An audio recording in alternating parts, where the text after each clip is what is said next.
Here's how to pull data from pictures in Excel. First, open Excel and go to the Data tab on the ribbon. In the Get and Transform Data group, find and click the From Picture option. You'll see a drop-down menu with two choices: Picture from File and Picture from Clipboard.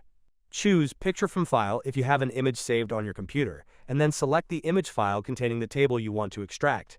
Choose Picture from Clipboard if you have copied an image to your clipboard, like from a screenshot.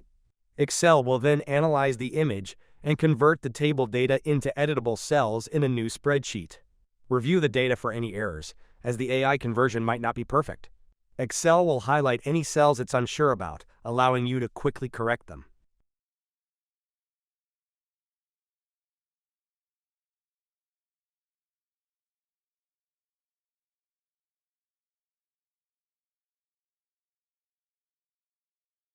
Once you're satisfied with the data, click Insert Data to import the corrected data into your Excel worksheet. Now the data from the picture is in an editable Excel format.